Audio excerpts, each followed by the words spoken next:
लोकसभा में नेता प्रतिपक्ष राहुल गांधी ने प्रदूषण का मुद्दा उठाया और सरकार से इस पर रोक को लेकर चर्चा की मांग की। और इसी पर केंद्रीय मंत्री किरण रिजिजू ने सहमति जताई है। उन्होंने कहा, इन तमाम मुद्दों पर हम गहन से चर्चा करेंगे। शुक्रवार को संसद में प्रदूषण का मुद्दा गूंजा। नेता प्रतिपक्ष राहुल गांधी ने प्रदूषण का मुद्दा उठाते हुए सरकार से ठोस एक्शन की मांग की और कहा कि इस मुद्दे पर पक्ष और विपक्ष किसी को कोई आपत्ति नहीं है। These major cities are living under a blanket of poisonous air.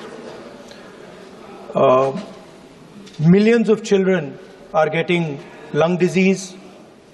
Their future is being destroyed. People are getting cancer.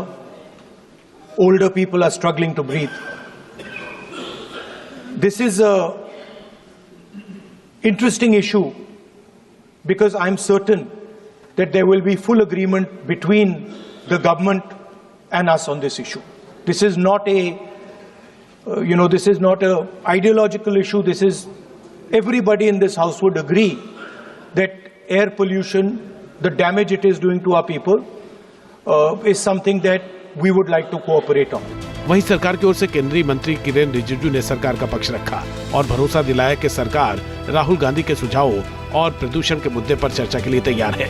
Government side also, and government from the day one had made our position very clear that on all important matters, government is ready to discuss and also to find out solution, taking along the suggestions from all the members, including the principal opposition party led by Rahul Gandhi ji.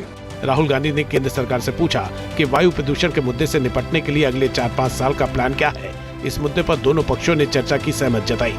Parliament में कि हमें discussion करना चाहिए pollution issue पर और दूसरे तरीके से डिस्कशन करना चाहिए। नॉर्मली क्या होता है, ब्लेम गेम चलता है। वो कहते हैं कि देखिए आपने ये नहीं किया, हम कहते हैं आपने वो नहीं किया। तो इस इशू पे यूनानिमस होना चाहिए कि देखिए हम फ्यूचर की बात करेंगे और इसको समस्या को हल कैसे किया जाए उस पर डिस्कशन करेंगे। जाहिर है पिछले कुछ साल में दिल्ली एनसीआर समेत तमाम शहरों में प्रदूषण का स्तर बढ़ता जा रहा है। खासकर दिल्ली जैसे शहरों में प्रदूषण की वजह से लोगों को स्वास्थ्य संबंधी काफी परेशानी हो रही है। लिहाजा अब सदन में इस मुद्दे पर सरकार और विपक्ष में सहमति बनती दिख रही है। Team news nation.